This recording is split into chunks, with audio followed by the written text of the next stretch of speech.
کے پاکیزہ ترین نام سے آغاز کرتے ہیں جو بہت مہربان نہایت رحم والا ہے۔ یہ کویسچن کیا تھا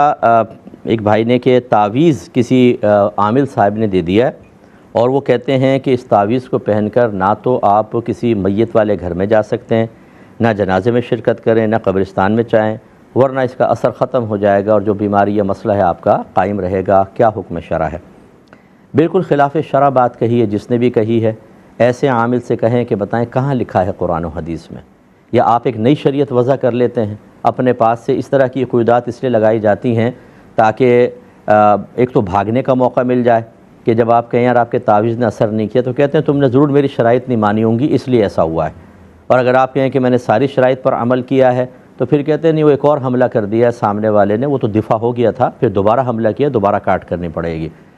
تو اس طرح کی باتیں کرتے ہیں تو یہ بالکل غلط چیز ہوتی ہے۔ میں عاملین سے بھی گزارش کرتا ہوں خدا را شریعت کے اندر دست اندازی کرنے کی کوشش نہ کریں۔ یہاں تو کوئی آپ کی گرفت نہیں کرے گا کیونکہ آپ مضبوط ہیں، آپ اپنی لچھے دار باتوں سے کسی کو اپنے قابو میں کر سکتے ہیں۔ آپ ہمارا بھی رد کر سکتے ہیں کہ ان مولویوں کو کیا پتہ جی، یہ روحانی باتیں ہوتی ہیں، ہم لوگوں کو معلوم ہے۔ لیکن میدان معاشر میں جب آپ کی گرفت ہوگی نا، پھر میں آپ سے کویسچن کروں گا، اگر اللہ نے موقع دیا، ہمیں بھی موقع دیا، تو ہم آپ سے کویسچن کریں گے بتاؤ کہاں ہے تمہاری روحانیت۔ یہ شریعت کے اندر ایک نئی شریعت کو وضع کرنا ہے۔ نبی کریم نے جنازے میں شرکت کو ایک مسلمان بھائی کا حق قرار دیا ہے، اور آپ اس حق کو تلف کر رہے ہیں اس وجہ سے کہ آپ نے ایک بے سروپا بات کر کے کہہ دیا کہ جی ہمارا تعویذ استعمال کر کے جنازے میں شرکت کرو گے تو اثر ختم ہو جائے گا، یعنی مسلمان کا حق باطل کر دے وہ، یا آپ نے گناہ کی ترغیب دی ہے۔ تو ایسے عاملین کے پاس ہرگز نہ جائیں جو اس طرح کی بے سروپا اور ناجائز قسم کی شرائط لگائیں۔ عامل کے پاس جانا منع نہیں ہوتا، میں مطلقاً منع نہیں کرتا، وداؤٹ اینی کنڈیشن منع نہیں کرتا۔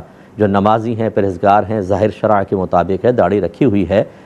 نیک پرہیزگار ہیں، شریعت کے مطابق سب بات بتاتے ہیں، ضرور جائیے، چلیں ایک سہارا ہے، ورنہ مشکل کشا تو میرے رب کی ذات ہے، وہی تمام مسائل حل کرنے والی ہے۔ لیکن اگر آپ اللہ تعالیٰ پر مکمل کامل بھروسہ کر کے اسی سے استغاثہ یا فریاد کرنے میں تھوڑی سی اپنے باطن کے اندر کمی محسوس کرتے ہیں تو سہارا یا وسیلہ اختیار کرنے میں کوئی حرج بھی نہیں ہے۔ لیکن آپ اگر اس طرح کے لوگوں کو چھوڑ کر دوسروں کے پاس جائیں گے تو گمراہ بھی ہوں گے، تباہ ہوں گے، اور ایمانیات پر بھی فرق پڑے گا۔ لہذا اس عامل کے پاس تو نہ جائیں، بالکل خلاف شرع انہوں نے بات کہی ہے۔ اور آپ تعویذ پہنے اگر پہننا چاہیں اور جنازے میں شرکت کریں، میت کے گھر میں جائیں، قبرستان جائیں، مجھے بتائیے یہ جو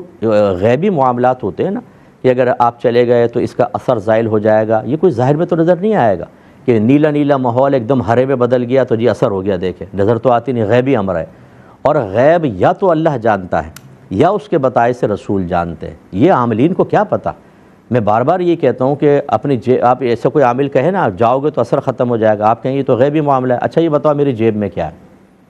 بتاؤ میں کیا کھا کر آیا ہوں،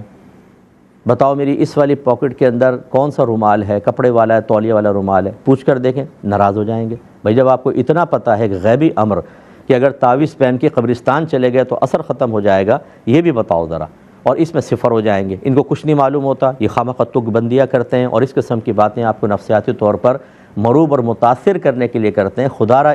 ان بزنس کو نہ چلائیں، ورنہ اسی طرح گمراہ کر کر کے لوگوں کو تباہ کر دیا، ضعیف الاعتقاد کر دیا، ان بیچاروں کو اللہ سے دور کر کے اپنے گرد جمع کر کے ان بے سروپا باتوں کے اندر لگا دیا۔ اور ہر چیز کے اندر آنکھ بھی پھڑک رہی ہے تو جادو عامل صاحب نے کہا تھا، دانت میں درد ہے تو کسی نے تعویذ کروا دیا دانت میں درد ہے، یعنی وہ اللہ کی طرف سے آزمائش، صبر، تحمل، اس کی رضا پہ راضی رہنا، سب چیزیں ختم، اب ان چیزوں کے اندر لگا دیا۔ اتنی بات تو آپ کو سمجھنی چاہیے کہ یہ گمراہی کا راستہ ہے، ہدایت کا نہیں ہے۔ بچے نے کہا کہ میں نے 4 سپارے شروع